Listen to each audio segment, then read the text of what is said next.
Very good afternoon to you, ma'am, and thank you so much for talking to me and to us. And it was so nice meeting up with you in that program, which was about Laszlo Nemet's book. And we are also curious to find out about, these international bondings, between writers and between teachers. So it's such a pleasure to be able to talk to you. Thank you again for taking out your time. And I'll begin with some very simple and basic questions so that a lot of people can connect with our conversation, and I'm sure that people have such curiosities as I do as well. Because we are looking for guidance, we are looking to make connections and so many things. So. Um, to begin with, tell us about your interest in literature and philosophy. And did you study philosophy at the university level? And you're also teaching comparative literature. So, how did this all come about? I studied in Budapest University in the 1970s, and one of the subjects, I studied languages, but one of the subjects which I studied as a part of languages and Hungarian literature was philosophy, the history of philosophy. And this is how my interest in philosophy emerged. Also because literature is a subject between philosophy and fiction. So I felt that if you look at literature from a more theoretical point of view, then you definitely take up questions of philosophy. So this is how it all came about. Right, wonderful. And you're also teaching comparative literature today. Yeah.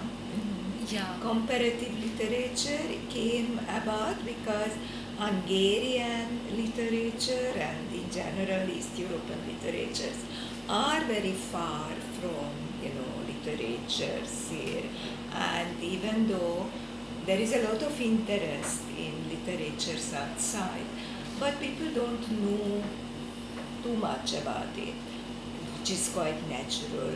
So when you are trying to connect and bring in some new writer or some new form of literature, then one of the most obvious things is to mention something which is close to that literature. So with my students who study Russian literature, it is very handy to use Russian literature in a comparison with Hungarian literature.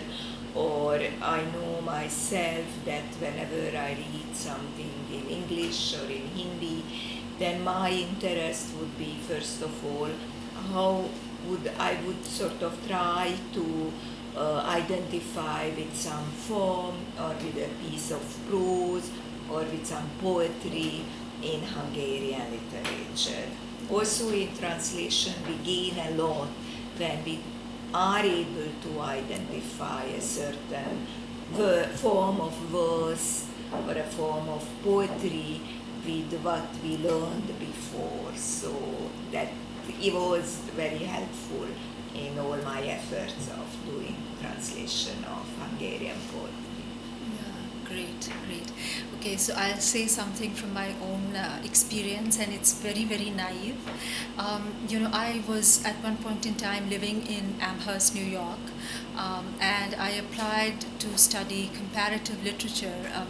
I applied for the PhD program. I even got in, but and I wrote a paper on the writings of Virginia Woolf at that point in time.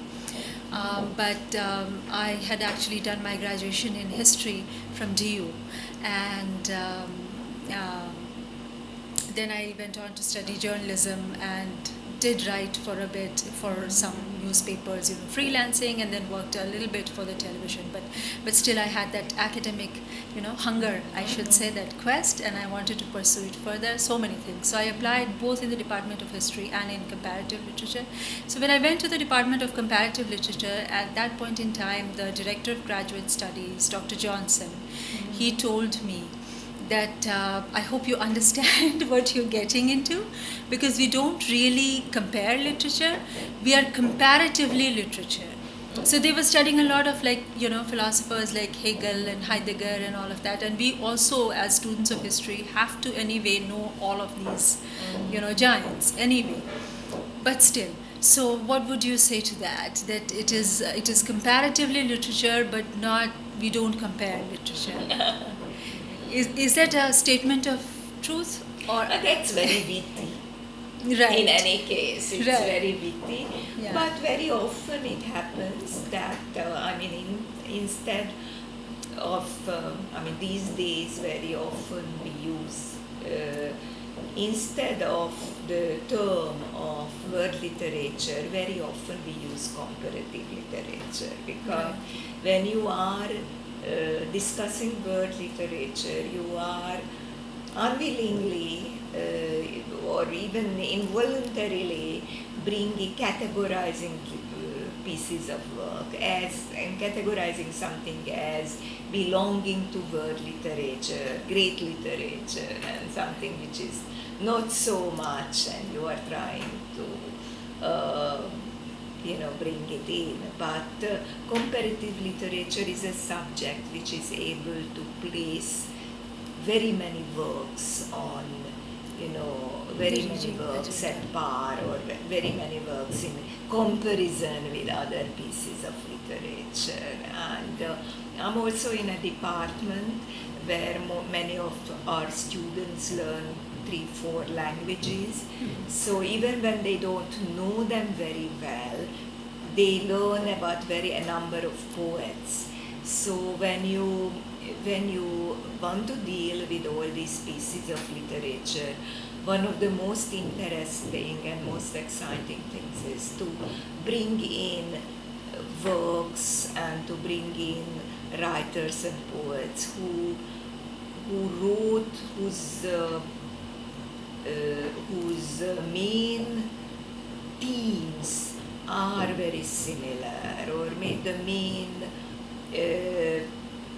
attitude to work and struggles of life, struggles and forms is similar. So this is I think the way to find out about a lot of things. So okay, then one could say that comparative literature is a subject which is showing you a work of going on acquiring knowledge about literature in progress. And wow, thank you. That was such a beautiful explanation. Really helps me. Okay, so here's a big question. First of all, I read the article by you yesterday on this Polish author who won the Booker Prize, which is very beautiful. Hungarian. Sorry, the Hungarian author, and I don't know how to pronounce his name. László Krasznahorkai. Yes, yes. It was amazing. It was so beautifully written. I was feeling like I wanted to read it over and over again. So how did you get interested in Hindi? Hindi, I lived here and I realized that without knowing Hindi, you can't really, you would know very little about life and people here, and one of my main ambitions was to understand the way people talk in everywhere on the street, or when they talk to each other somewhere. I was very curious, and then of course later on I developed this interest because I wanted to share my favorite works in Hungarian with my friends who read literature mainly in Hindi. So one of the most pleasurable time I spent was sharing these pieces with friends who were ready to read it with me, trying to identify what this poet or writer speaks about, and I think this was really like sharing a feast with others. Right. Thank you. And then you have gone on to do some very beautiful and some very big and critically acclaimed works of translation. like most recently the Nemeth book, but before that, poems by Hungarian poets in Hindi, and then again this book of fiction called Abhineta Ki Mrityu. So can you tell us just a little bit about that and also about your favorite writers in Hungarian literature? Mhm. And there can be two questions also, but So Abhineta Ki Mrityu was, this is a collection of short stories of by modern or postmodern writers, where I really put some of my favorites. Right. And it was really a great work, a work of pleasure. Right. Though of course working or not is not always pleasure, but it was pleasure because I worked with very many of my students, with many of my friends, like Ashgar Wajahat was working with me. He also worked with some other other people who whose worked with him straight from the Hungarian text. So this is a short story writer who wrote very short stories. He calls them 1 minute short stories. So the title Abhineta Krimitru is one of the titles of one of the short stories. And What is his name? This writer? István Örkény. Right. István Örkény is quite famous because Raghuvir Sahai translated one of his plays, Priyatam Tod, and the National School of Drama performed this play in 1983. Wonderful. And he has a grotesque, absurd consciousness, and that's also that's expressed in his play as well as in his short stories. Right. And it's the same writer you've also written about comparing with Manto? Yes, he's Yes, the same yeah. writer, yes. He's, that's a very appropriate. Yeah. For example, this comparison came up because partition and Holocaust though are really two very different events, but in the case of both very painful, and in the case of both writers, the result, though both of them went through very bitter and very traumatic experiences, it all what came out of it were wonderful short stories, Right. which are beautiful, And enriching. beautiful parables about life and human being in extreme situations. Ma'am, also tell us a little bit about the poets that you've translated. Yeah. Now the poets actually this prose collection was really, these were writers whom I chose for translation. I just say a few words about this, that from the woman writer Margit Koves, whose Right. portrait is in my room, Okay, right, yes. Great. and Béla Balázs, who also worked on the aesthetics of film and on films, from his starting with their stories Right. up to István Örkény and a little later.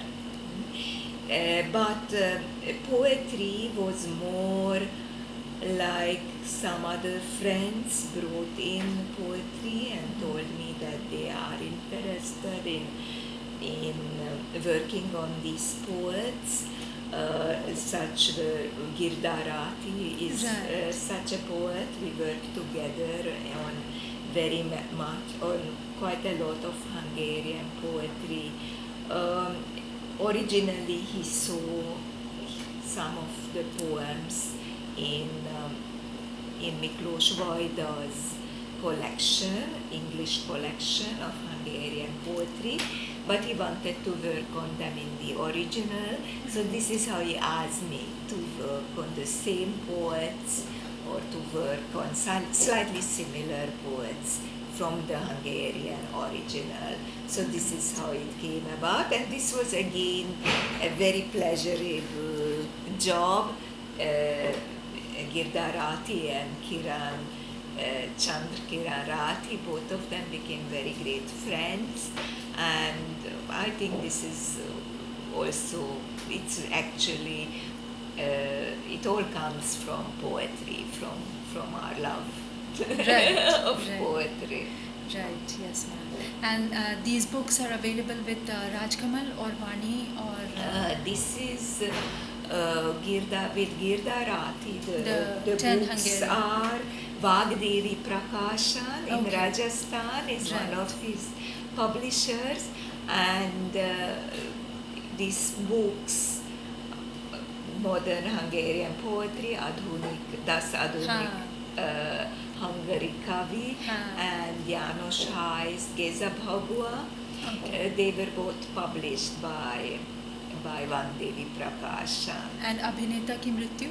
Abhineta Ki Mrityu with the National Publishing House. That's Great. in Daryaganj. Wonderful, wonderful, ma'am. And do you also want to tell us just a little bit about that book called Buddhism Among the Turks in Central Asia? How did you? I mean, I've not read it. I will. I totally will. I'm very curious and eager to do so. But where all did you do the research, and how did the book come about? The research I did for my PhD. Wow! So that's your which is in dissertation. Buddhism, yeah, that was originally my dissertation, and these were Central Asian Buddhist texts, Right. which one can read in their old Turkish forms. That's called a special type of Turkish. It's called Uyghur, because they were written in the Uyghur script. That was the old Mongolian script. Wow. Mongols changed their script since then, and I worked on these. Yes, the original manuscripts were in Leningrad, now in St. Petersburg, and I had a lot of exchanges with Lokesh Chandra, who is a major expert in New Delhi, and he gave me also a lot of guidance. And apart from this, I worked on my PhD with Professor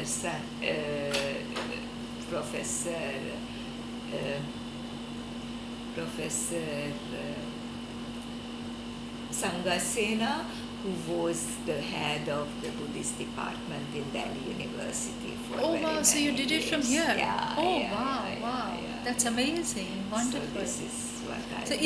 is that how you came first to Delhi, or you came as a visiting faculty? No, this is preceding my work as visiting faculty. Okay. Wow. Wonderful. Wonderful. Wow. And how do you enjoy teaching here? I enjoy it very much. I love teaching, and I would also find it very difficult to part with teaching. I would have to Right. think of some other things. For me, I think the main pillars of life are teaching and Writing. translation and writing Right. and then of course I have in my private life I also have very many loves like Like on your my Facebook. children or my grandchildren. Right. And they're all in Hungary. And yes, they are in Hungary, but I live here with my husband who is Indian. Okay. Wow. Amazing. That's so nice. So how did you get, many questions here, but how did you get interested in Buddhism, in the Turkish, in that the Uyghur or whatever, I don't know if I'm pronouncing it right, but that script and that entire region, the Mongol people. It's a tough region. Yeah, it's a tough region, but There's some Hungarian connection to it as well. yeah, lots of Hungarian explorers moved in that area. For Right. example, if you go to the IGNCA or the National Museum, you find you find the material which Sir Aurel Stein found in these areas, and Stein was originally Hungarian. So there was quite substantial Hungarian research. Alexander Csoma-de-Kőrös, the first person who wrote a Tibetan dictionary and a Tibetan grammar, and who did substantial work on Tibetan. He was also a Hungarian. That was in the early 19th century. Wow. So we have a heritage of being interested in Buddhism, and I think partially I was guided by this, and also because Buddhism and such attracts me to a great extent. Yes. As a spiritual source without God. So that was wonderful. What a beautiful way of putting it, ma'am. Yeah. So, how would you compare contemporary Hungarian literature with contemporary Hindi literature? Well, I don't know really enough Hindi literature. There's a barrage of writing going on. About, yes, I know very much, but I can see through my students, among whom there are very many who do Hindi literature, that there is a lot of interest in both in women's writing, and also in both are political in a very, very unorthodox way, and there are very many concerns with ecology, with human existence, with the way the world develops, and also both became global in very many ways. I mean, these days it is, even though we all write in both Hindi and Hungarian, we write in a national language, but there is a global interest, and everywhere we feel that actually country boundaries don't matter so much as they used to matter before, and the international people associate the objects and their geography with the geography of the globe, or one location in Europe can very easily merge with a location in India. And this we saw also the other day. There was a book release in IGNCA. Yeah, the poetry collection by Dilip Shakya's poetry book. And there, for example, we saw how the poet was easily identifying the rivers of the Danube and Yamuna, and the rivers you grew up with and the rivers you have a daily association with because of your new life circumstances, or the outstanding buildings, or the buildings of your daily existence from then and now, and they can be globally located in very different places. So I think there are very many new forms, and the genres don't separate so much as before. And everywhere people started reading cartoons, became a new form of literature and very relevant.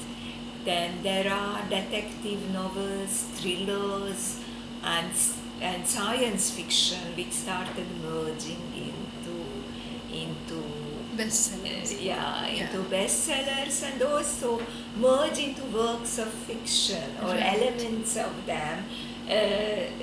sort of leaked into some other works of literature. So these are all very exciting and very similar features of Right. literature. Yes. So, ma'am, just generally speaking, how do you like the heat here?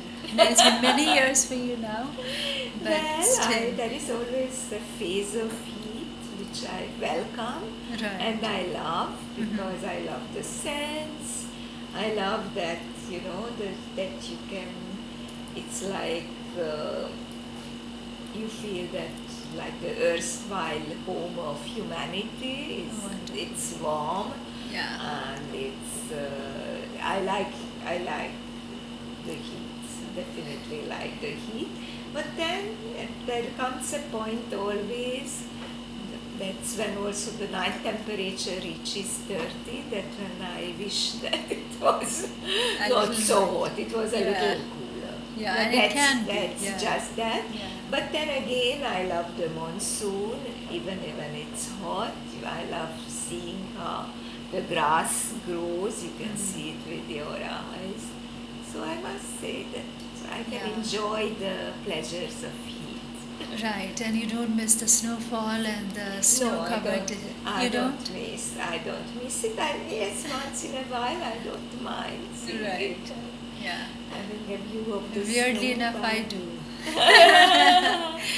So you see, these are also again some global phenomena Right. where Yeah. Yeah. we can be very similar. Right. I saw some pictures on Facebook. Excuse me. Some very interesting pictures of your probably your trip to Hungary with students. Oh yes, I was in Hungary and I have a number of students in Hungary. At the moment, I think I have 4 very close students in Hungary who all study Hungarian language, and but they have various interests, and I hope and I wish they can study further in their chosen subjects. They can study further in Hungarian Right. because if they learn well enough the language, so that will be wonderful. Wonderful. So you're saying that these are Indian students that you've taken to Hungary, or you? No, I haven't taken them Okay, to okay, Hungary. okay. I thought it They was got like a- scholarships, and that's how they went through the Amazing, UGC and through the Hungarian state. These are by bilateral state scholarships, and this is how the students went to Hungary for a 10 months long language scholarship, and most probably they can continue further in some other subjects like international relations Right. or comparative literature Right. or computer sciences. Something like that. Yes, like you said, that we are trying to make more international connections and bondings. Yeah, at that level too. Right. So thank you so much, ma'am. Thank you so much for talking to us. Such a pleasure. Thank you, Pankhuri, the same. Thanks.